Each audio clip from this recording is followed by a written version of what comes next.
দুনিয়ার জীবনকে প্রাধান্য দেয়া যাবে না। ওয়ামা হাদিহিল হায়াতুদ দুনিয়া ইল্লা মাতাউল গুরুর, সম্পূর্ণ মরীচিকা। মরীচিকা দেখেছেন? দুনিয়ার জীবন যে কি জিনিস, যারা আল্লাহর পথে পরীক্ষার সম্মুখীন হয়েছে ওরা জানে। মানে কিচ্ছু না, মানে মুহূর্তে আল্লাহ পাক ইহকাল পরকালের ফয়সালা করে ফেলবে। আমরাও বুঝবো, এটা আমরা বুঝবো না এমন নয়। ইয়াং ছেলে রাস্তায় যাচ্ছে, বাইক নিয়ে খুব দাবরানি দিচ্ছে, আছে না? হঠাৎ অ্যাক্সিডেন্ট, ডেড, স্পট ডেড। এটা দুনিয়ার জীবনটা। সারা জীবন দুনিয়ার পিছনে ছুটেছে, শেষ বয়সে হতাশ, কিছুই পেলাম না। পাবে না, কারণ আল্লাহর পথে না চললে শেষ বয়সে গিয়েও কিছু পাবেন না। যন্ত্রণা, হতাশা, গ্লানি ছাড়া। তখন দেখবেন আত্মহত্যা করে শেষ, ডেড। দেখবেন অনেক প্রতাপশালী বাচ্চা বড় বড় লেকচার দিচ্ছে, হঠাৎ রাস্তায় হাঁটতে হাঁটতে ডেড। সারাদিন রাত জেনা করেছে, মদ খেয়েছে, জেনা ছড়িয়েছে সমাজে, নগ্নতা, অশ্লীলতা ছড়িয়েছে, ভাইরাস, মহামারী দিয়ে শেষ। দুনিয়ার জীবন কি জীবন! চোখের সামনে অহরহ এগুলো ঘটনা দেখছি আমরা। যাচ্ছে খুব সাদা আহ্লাদ করে, বর বিয়ে করতে যাচ্ছে, কার অ্যাক্সিডেন্ট, শেষ, ডেড। কিছু সাহাবী তো এমনও ছিলেন, বদরের যুদ্ধ করতে এসেছেন, হাতের মধ্যে কিছু খেজুর আছে, খেজুর খাচ্ছেন, খোরমা খেজুর খাচ্ছেন। তখন নবী সাল্লাল্লাহু আলাইহি ওয়াসাল্লাম দাঁড়িয়ে ভাষণ দিচ্ছেন যে ওয়াসাবিকু ইলা মাগফিরাতিম মির রাব্বিকুম ওয়া জান্নাহ। ওই যে আয়াতটা আছে, তোমরা এগিয়ে চলো তোমাদের রবের ক্ষমার দিকে এবং জান্নাতের দিকে। আরদুহা কাআরদিস সামাই ওয়াল আরদ, যার প্রশস্ততা আসমান এবং জমিনের সমান। সাহাবী খেজুর খেতে খেতে খেজুরটা ফেলে দিলেন। আরেকজন সাহাবী জিজ্ঞাসা করলেন যে খেজুরটা ফেলে দিলেন কেন? তিনি বলছেন এই খেজুরগুলো খেতে অনেক সময় লেগে যাবে। নবী সাল্লাল্লাহু আলাইহি ওয়াসাল্লাম এমন কথা বলেছেন, এটা শোনার পরে আমি আর এক সেকেন্ড নষ্ট করতে যাচ্ছি না। খেজুর ফেলে দিয়ে যুদ্ধে ঝাঁপিয়ে পড়লেন, দেন শহীদ হয়ে জান্নাতে চলে গেলেন। তারাও তো মৃত্যুর স্বাদ গ্রহণ করেছেন, তাই না? সুমাইয়া রাদিয়াল্লাহু আনহা, আবু জাহেল তাকে নির্যাতন করছে, তার লজ্জাস্থানে বর্ষা ঢুকিয়ে দিয়ে, চিন্তা করতে পারেন, লজ্জাস্থানে বর্ষা নিক্ষেপ করে হত্যা করল। সুমাইয়া রাদিয়াল্লাহু আনহা দেখতে কালো বর্ণের, চেহারা সুন্দর নয়, হয়তোবা আপনার মতো সুন্দর নয়, জান্নাতে এখন হাসছে ইনশাআল্লাহ তাআলা। তার স্বামী ইয়াসের, আবু জাহেল তাকে পিটাতে মেরে ফেললো, সে মারা গেল, শহীদ হয়ে গেল। অনেক ওলামায়ে কেরামকে, ইমাম, মুস্তাহিদ, মুহাদ্দিস দেখবেন সারাটা জীবন এত মেহনত করেছেন দিনের জন্য, বিয়ে শাদী করার সময় পান নাই। এমনও আছেন ইমাম এবং মুহাদ্দিস, জীবন তো তাদেরও ছিল। শুধু সাহাবী কেন, তাবেঈদের দিকে তাকান, তাবেঈন তাকান, আমাদের চার ইমামের দিকে তাকান। আবু হানিফা রাহিমাহুল্লাহ শেষ বয়সে জেলখানায়, কথিত আছে বিষ প্রয়োগে তাকে হত্যা করা হয়েছে। তার টাকার অভাব ছিল না, তিনি কিন্তু আমার মতো হতদরিদ্র ছিলেন না। আল্লাহ পাক তাকে সম্পদও দিয়েছিলেন, সমস্ত সম্পদ বিলিয়ে দিয়েছেন দিনের জন্য। ইমাম শাফিঈ রাহিমাহুল্লাহ, তার দিকে তাকান। আহমদ বিন হাম্বল রাহিমাহুল্লাহ, তার দিকে তাকান। তাকে পিটানো হচ্ছে আর বাগদাদের রাস্তায় ঘোরানো হচ্ছে, কারণ সমাজের মানুষ ফতোয়া দিয়েছে একটা, তিনি ফতোয়া দিয়েছেন আরেকটা। ওই যে হিল্লা প্রথা আর ঠিকা বিবাহ নিয়ে আর কি। তিনি বলছেন ইলামু ইয়া আহলা বাগদাদ, হে বাগদাদের মানুষরা জেনে রাখো যে আমি কশ্চিনকালেও এই প্রথাকে জায়েজ করলাম না। তোমরা চিনে রাখো যে আমার নাম আহমদ। জীবন তাদেরও ছিল। ইমাম মালিক রাহিমাহুল্লাহ, তাকে এত মার দেওয়া হয়েছিল, হাত বাঁধতে পারতেন না নামাজের মধ্যে, নামাজে হাত বাঁধতে পারতেন না। সাহাবীদের থেকে নেন, তাবেঈ থেকে নেন, তাবেঈ থেকে নেন, মুস্তাহিদ ইমাম থেকে নেন, দুনিয়ার জীবন তারাও কিন্তু ভোগ করেছেন, আর আমরাও ভোগ করছি। আমাদের ভোগের সিস্টেমটা দেখেন, তাদের ভোগের সিস্টেমটা দেখেন। আমরা বাঁচছি দুনিয়ার জন্য, তারা বেঁচেছে পরকালের জন্য। আমরা দুনিয়ায় বাঁচছি দুনিয়ার জন্য, দুনিয়ার একটা চাকরি, একটা ব্যবসা, একটা পরিবার, একটা স্ট্যাটাস, বাড়ি গাড়ি, টাকা কড়ি, সম্পত্তি, এগুলোর জন্যে। কিন্তু তারা বেঁচেছেন আল্লাহর জন্য, পরকালের জন্যে। যে ব্যক্তি দুনিয়ার জন্য দুনিয়া করে আল্লাহ পাক তাকে ইহকাল পরকাল দুটোই নষ্ট করে দিবেন।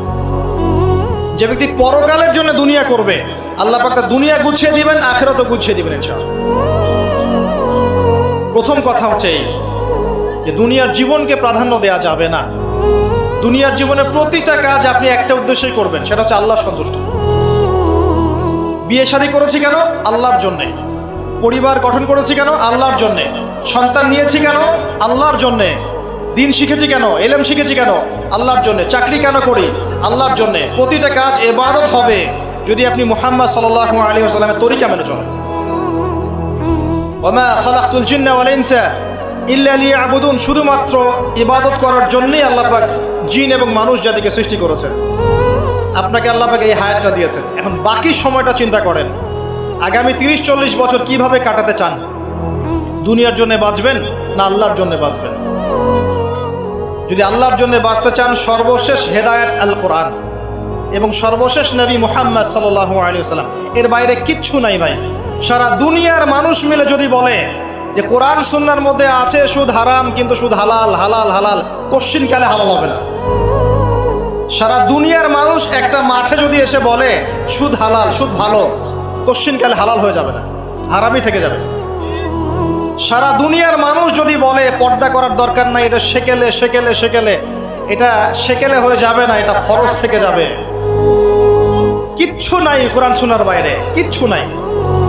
যা আছে দেখছেন বোগাস, যার কোনো ভিত্তি নাই, মানুষের মন গড়া, প্রবৃত্তির অনুসরণ। এখন আপনি যখন কোরআন এবং সুন্নাহর কাছে আসতে চাইবেন, তখন কিন্তু আপনি চতুর্দিক থেকে বাধা পাবেন। এই পথ চলাটা এত সহজ হবে না। হ্যাঁ, কাদের জন্য সহজ হবে? যারা প্রোটেস্ট্যান্ট মুসলিম হবে। কি মুসলিম? প্রোটেস্ট্যান্ট মুসলিম। এটা কেমন? মানে ওটাও ঠিক এটাও ঠিক, সুদ খেলেও হয় না খেলেও হয়, পর্দা করলেও হয় না করলেও হয়, নামাজ পড়লেও হয়, মাঝে মাঝে ছাড়লেও হয়, যাকাত দিলেও হয় না দিলেও হয়।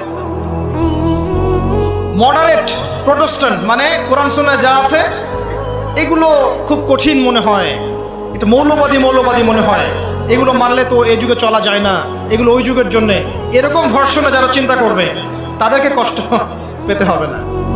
তারা দেখবেন কষ্ট না করেই দুনিয়ার জীবন কাটিয়ে দিচ্ছে, ওদের কোনো বাধা বিপত্তি আসবে না। আপনি যখন কোরআন সুন্নাহকে আঁকড়ে থাকবেন, কেমন করে আঁকড়ে থাকবেন?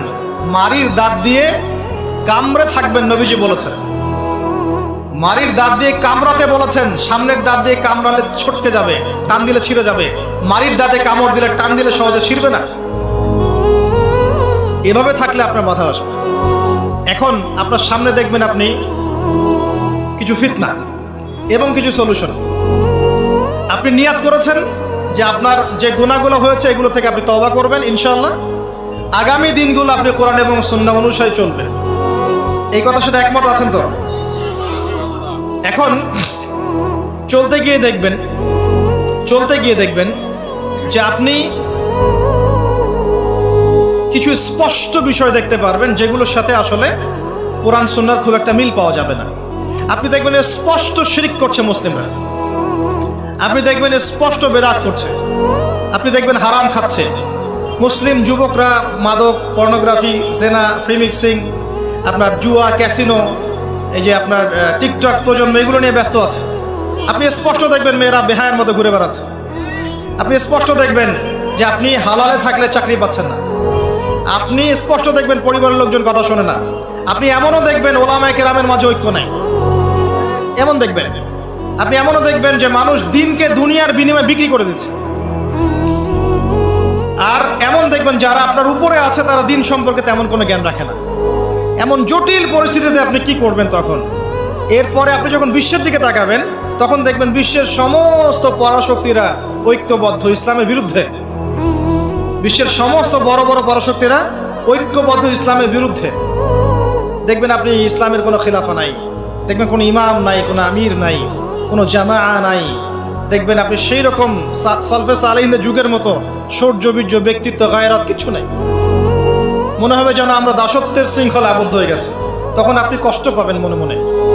আপনার মধ্যে ঈমান থেকে থাকলে আপনি কষ্ট পাবেন, ভিতর থেকে কষ্ট ফিল করবেন। যদি প্যারালাইজড রোগী হয়ে থাকেন তাহলে কষ্ট ফিল করবেন না। চেতনা থাকে দিনের, কষ্ট ফিল করবেন। তখন আপনার স্ট্রাগল শুরু হবে। তখন আল্লাহ যদি আপনাকে বুঝ দেন, আল্লাহ দেখবেন আপনি কি করেন।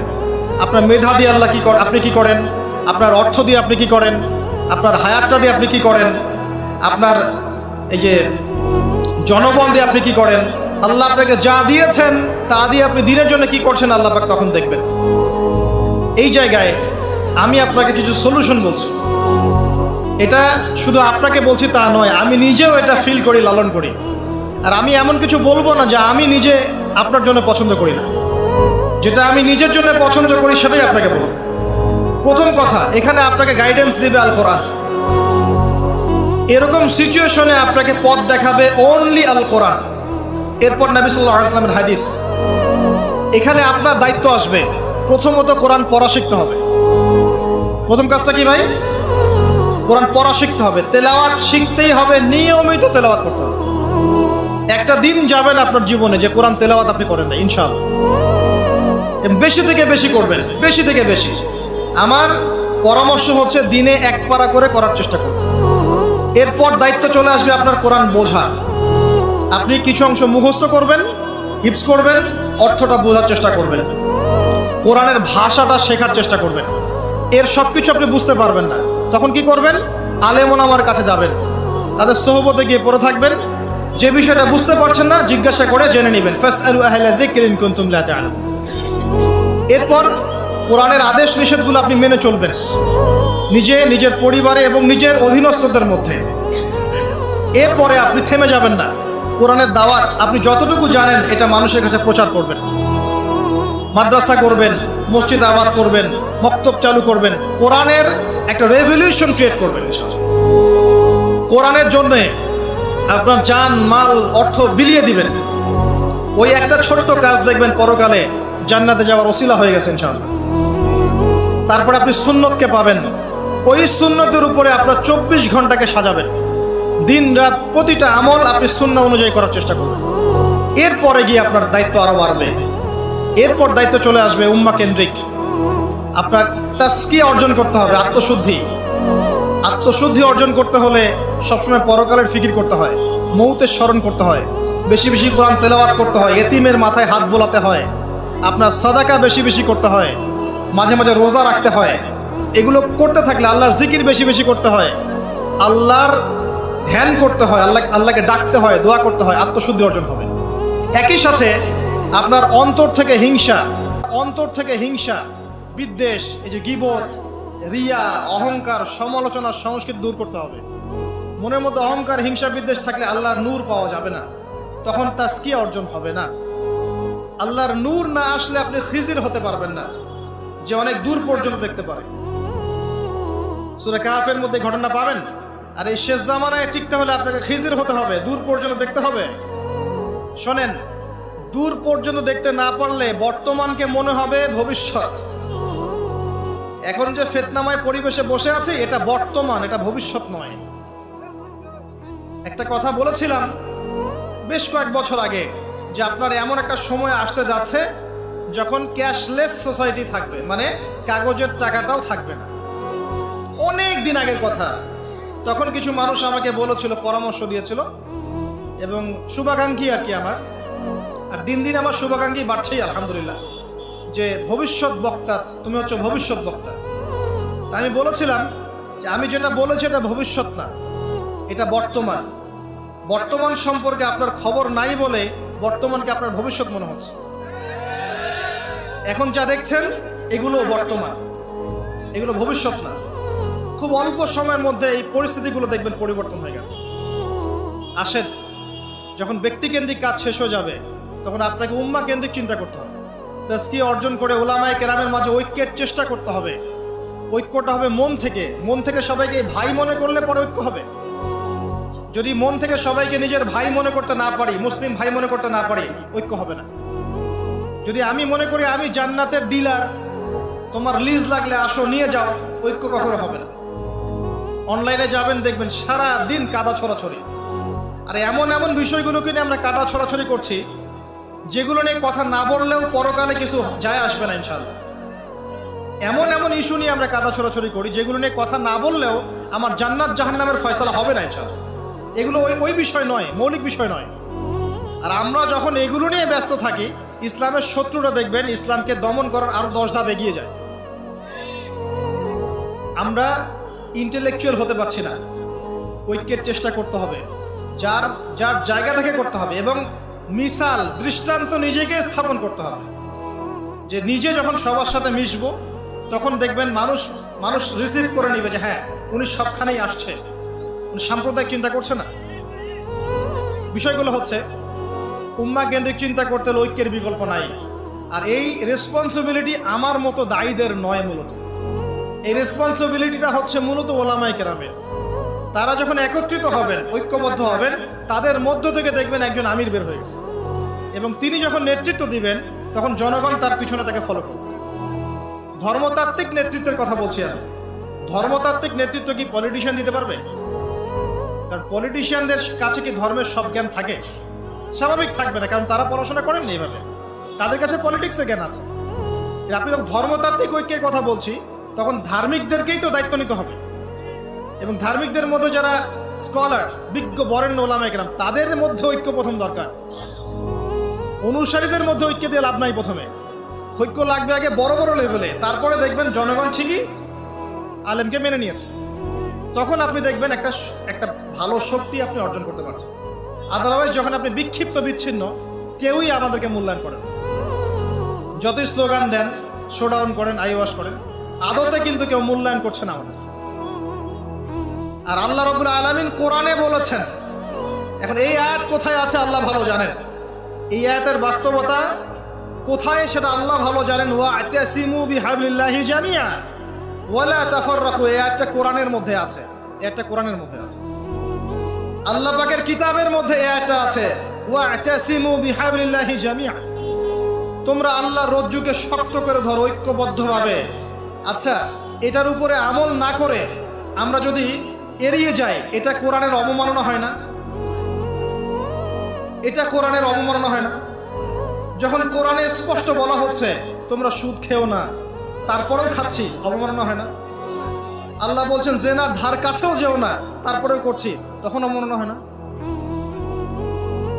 আমরা মানে আবেগ প্রদর্শন করার চাইতে বিবেকবান হয়ে কাজগুলো করলে বেশি ভালো হতো।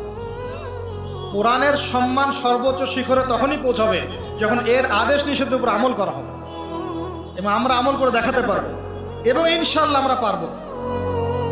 যদি কেউ পারে পৃথিবীতে, শুধু মুসলিমরাই পারবে ইনশাআল্লাহ। এবং মুসলিমদের মধ্যে যারা পারবে না, আল্লাহ পাক ওদেরকে সরিয়ে দিবেন, নতুন প্রজন্ম আল্লাহ পাক নিয়ে আসবেন ইনশাআল্লাহ। যুব সমাজ পারবেই, পরবর্তী তরুণ প্রজন্ম এবং আগামী ছোটদের প্রজন্মরা পারবেই ইনশাআল্লাহ। যদি কেউ পারে, এরাই পারবে ইনশাআল্লাহ। ইনশাআল্লাহ দেখবেন আমাদের মতো মানুষদেরকে দিয়ে যদি কাজ না হয়, আল্লাহ পাক আমাদেরকে সরিয়ে দিবেন, দিয়ে এমন এমন মানুষ আল্লাহ পাক তৈরি করবেন যারা এই চেয়ারগুলোতে বসে কোরআন সুন্নাহকে হাতে নিয়ে বিশ্বকে নেতৃত্ব দেবে ইনশাআল্লাহ। আসবে এক সময়, অপেক্ষা করতে থাকেন, কারণ আমরা আখিরুজ্জামানের হাদিসগুলো সম্পর্কে জানি। একটা সময় চলছে মুসলিমদের ডমিনেশনের সময়, এরপর একটা সময় আসবে যখন মুসলিমরাই এই বিশ্বকে নেতৃত্ব দেবে ইনশাআল্লাহ। ইসলামই হবে এই বিশ্বের একমাত্র সুপার পাওয়ার। আল্লাহ রাব্বুল আলামিন ওই জেরুজালেম থেকেই আরও একবার কিয়ামতের আগে পুরো বিশ্বে ইসলামী খেলাফা বাস্তবায়ন করবেন ইনশাআল্লাহ। এখানে প্র্যাকটিক্যালি আপনার আমার কিছু কাজ আছে, ইলম অর্জন করা আমাদের কাজ। আমাদের এত বড় বড় কাজ নাই, আমাদের যতটুকু সামর্থ্য এতটুকু কাজ আছে। আমাদের কাজ আগে ইলম অর্জন করা, আমাদের কাজ জানা অনুযায়ী আমল করা, উলামায়ে কেরামের সাথে সম্পর্ক রাখা, মাদ্রাসার সাথে সম্পর্ক রাখা, জ্ঞানের চর্চা করা, হালাকাগুলো বাড়ানো, ইমানের চর্চা করা। আমাদের কাজ পরিবারগুলোকে সংশোধন করা। যদি কথা না শোনে ছেড়ে দেন, একক পরিবার গঠন করেন। বুঝাতে বুঝাতে যদি দেখেন যে আপনার পরিবার লুতের স্ত্রীর মতো হয়ে গেছে, বা নূহ আলাইহিস সালামের স্ত্রীর মতো হয়ে গেছে, তার ছেলের মতো কথা শোনে না, ছেড়ে দেন, আপনি আলাদা থাকেন, তাও ইমানের সাথে আপোষ করেন না। আসহাবুল কাহফ সমাজ, পরিবার সব ছেড়ে দিয়ে চলে গেছে, চলে যায় না, সব ছেড়ে দিয়ে চলে গেছে। যখন কেউ কথা শোনে না, একাই থাকতে হয় আল্লাহর রজ্জুকে ধরে। আল্লাহ পাক ইব্রাহিম আলাইহিস সালামকে বলেছেন তুমি একাই একটা উম্মাহ, ইব্রাহিম তুমি একাই একটা উম্মাহ। তো আমাদের কিছু কাজ আছে ভাই, ইমানের চর্চা করা, ইলম অর্জন করা, ওলামায়ে কেরামের সোহবতে যাওয়া, তাজকিয়া, আত্মশুদ্ধি অর্জন করা, অন্তরে আল্লাহর নূর পাওয়ার চেষ্টা করা, বেশি থেকে বেশি ইবাদত করতে থাকা, সময়কে মূল্যায়ন করা, সময়কে মূল্যায়ন করা, জীবনটা গুছিয়ে নেওয়া। কারণ আমি এখানে থাকতে আসিনি, আমি আপনি এখানে থাকতে আসিনি। আজকে থেকে 50 বছর পরে, 100 বছর পরে এখানকার একটা মানুষও বেঁচে থাকবে না। এখানে আমরা বসে আছি যারা, কেউ থাকবে না, এই বিশ্বের কোনো নেতা থাকবে না। আজকে থেকে 100 বছর পরে এই ন্যাটো, জাতিসংঘ, হাবিজাবি কিচ্ছু থাকবে না। আপনি বিশ্বের যত পরাশক্তি দেখছেন এগুলো কিচ্ছু থাকবে না ইনশাআল্লাহ। এই পৃথিবীর যে মানুষগুলো এখন বেঁচে আছে 100 বছর পর কেউ থাকবে না। এখন মনে হচ্ছে এরাই সব, এগুলো সব না। 100 বছর, জাস্ট 100 বছর। আরে কিয়ামতের মাঠই তো হবে 50,000 বছর। কিয়ামতের মাঠ কত বছর? এই তুলনায় 100 বছর কিছু সময়? আল্লাহর কাছে 100 বছর কোনো সময় না। 100 বছর পর কিচ্ছু থাকবে না, কোনো আমি আপনি কেউ না, আমি আপনি কেউ থাকবো না। তো এই দুনিয়ার জীবনটাকে মূল্যায়ন করেন, গুছিয়ে নেন। আপনি জীবনের প্ল্যান করেন, আগামী 5 বছর আপনি কি করতে চাচ্ছেন, কতটুকু পড়তে চান, কি কি সনদ অর্জন করতে চান, কোন কোন বই আপনার পড়া হয়নি। আগামী 5 বছরের মধ্যে আপনার একটা ভালো জব দরকার, কি জব করবেন আপনি, যেটা করলে আপনি হালাল খেতে পারবেন। কত বছর আপনি বিয়ে করতে যাচ্ছেন এবং বিয়ের পর আপনি কিভাবে সন্তান প্রতিপালন করবেন। যখন আপনার বয়স 50 হবে তখন আপনার ছেলের বয়স কত হতে পারে, প্ল্যান করতে হয় জীবন সম্পর্কে। এবং আমি সেভ করব সম্পত্তি ভবিষ্যতের জন্য, কিসে সেভ করব? আমি এমন সম্পত্তি যদি সেভ করি, জমাই, যেটার মূল্য সামনে গিয়ে কমে যাবে, তাহলে আমি ঠকব। যদি আমি এমন সম্পত্তিতে সেভ করি যেগুলোর মূল্য বাড়বে, আমি জিতব। জীবনকে নিয়ে প্ল্যান করতে হয়। এবং এই সময়টুকুতে আমি দিনের জন্য কি করতে চাই, দিনের জন্য আমি কতটুকু করতে চাই। আমার দ্বারা কি একটা মসজিদ করা সম্ভব না? আমার দ্বারা কি একটা মাদ্রাসা করা সম্ভব না? আমি কি একটা এতিম প্রকল্প করতে পারি না? আমি কি একটা বিধবাদের প্রজেক্ট করতে পারি না? আমি কি একটা মা বোনদেরকে নিয়ে সেলাই মেশিনের কোনো প্রজেক্ট করতে পারি না? আমি কি মানব সেবামূলক কিছু কাজ করতে পারি না? ছোট্ট একটা সামাজিক সংগঠন করতে পারি না? কিছু একটা তো করতে পারি আমি। আল্লাহ পাক কি আমাকে কোনো প্রতিভাই দেন নাই? আল্লাহ পাক কি আমাদেরকে কোনো প্রতিভা দেন নাই? একজন আলেম হয়ে আমি কি 100-200 ছাত্র বের করতে পারি না? একটা বড় এমন একটা প্রতিষ্ঠান কি করতে পারি না যেখান থেকে বছরে বছরে মাশাআল্লাহ বিশ্ব বরেণ্য আলেমরা বের হবে? পারি না? কিছু তো পারি। আল্লাহ পাক কিছু তো শক্তি আমাকে দিয়েছেন। আল্লাহ পাক তো বলেননি আমাকে এখন অস্ত্র নিয়ে নামো মাঠে, বলেছেন? আমার তো পরিবেশই নাই।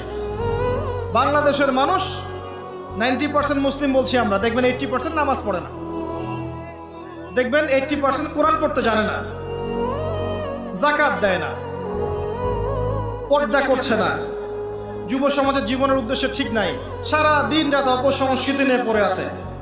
এখন বেসিক কাজগুলো না করে কি আপনি বড় রেজাল্ট পাবেন? কখনো না। এই বেসিক কাজগুলো আমরা করতে পারি। এবং সবচেয়ে বড় একটা কাজ হচ্ছে আমাদের জায়গা থেকে উম্মার মাঝে ফাটল সৃষ্টি না করে ইউনাইটেড করার চেষ্টা করা যায়। আর আমাদের পরবর্তী প্রজন্ম, স্পেশালি এই তরুণদের প্রজন্ম, তরুণীদের আর আমাদের পরের ছেলে মেয়ে যারা আসবে, সোনামণি, এদেরকে আপনি আগামী বিশ্বের জন্য তৈরি করেন। এটা বড় চ্যালেঞ্জ। বড় বড় আলেম তৈরি করেন। দেখেন দিন দিন আলেমদের সংখ্যা কমে যাচ্ছে। আমার মতো নগণ্য মানুষকে যখন এই চেয়ারে বসে কথা বলতে হয়, তখন তো আমি বুঝতে পারছি যে আলেমের সংখ্যার আজকে কি অবস্থা। আমি তো আলেম নই, কথা বলতে হচ্ছে। কিছু মানুষ আমার কথা শুনছে, তার মানে বুঝতে পারছি আলেমদের সংখ্যা কত কম।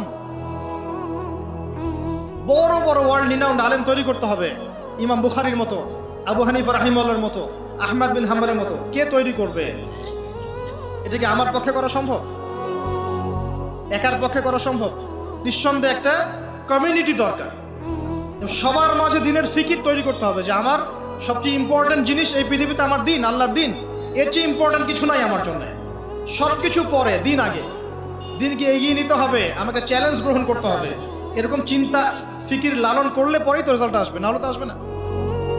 দেখেন আমরা, আমাদের মতো মানুষ যারা আছে, এরা একটা জাতিকে নেতৃত্ব দিতে পারবে না, প্রবলেমসগুলো ধরিয়ে দিতে পারে হয়তো সর্বোচ্চ, সলিউশনে কিছু পথ বলতে পারে, কিন্তু বাস্তবতা হচ্ছে এই যে কাজগুলো জনগণকেই করতে হবে। আর এই যে একদিন আসলাম, একটা কথা বললাম, চলে গেলাম, আদতে কোনো ফলাফল নাই। একদিন আসলাম, একটা মাহফিল করলাম, যেভাবে আসছি এভাবে চলে গেলাম, আদতে কোনো ফলাফল হবে না। যদি হ্যাঁ এই কথাগুলো মানুষের মনের মধ্যে গেঁথে যায় এবং আগামীর পৃথিবীর জন্য তারা প্রস্তুতি গ্রহণ করতে পারে, তখন গিয়ে কথা ফলবে। আসুন আইওয়াশ, শোডাউন এবং আবেগী জাতি না হয়ে আমরা বিবেক দিয়ে চিন্তা করি, উম্মার অবস্থা চিন্তা করি, বৈশ্বিক অবস্থা চিন্তা করি, ভাবি। বারবার একটা কথা বলি আমি, একটা দেশের মধ্যে সরকার, প্রশাসন, জনগণ, আলেমোলামা, যুবক শ্রেণী, মহিলারা, শিশুরা, এরা সবাই একটা দেহের মতো, একটা বডির মতো। এরা সবাই একে অপরের পরিপূরক, একে অপরের ভাই, সবাই মুসলিম। এখানে কেউ কারো শত্রু না। আমরা যদি একে অপরকে শত্রু মনে করে ভুল করব, তখন আমাদের শত্রুরা সুযোগ পেয়ে যাবে। আমরা সবাই একে অপরের পরিপূরক, সবাইকে নিয়ে, দেশকে নিয়ে, জাতিকে নিয়ে, উম্মাকে নিয়ে এগোতে হবে। আল্লাহ পাক আমাদের যুব সমাজকে বোঝার তৌফিক দান করুন, আমিন।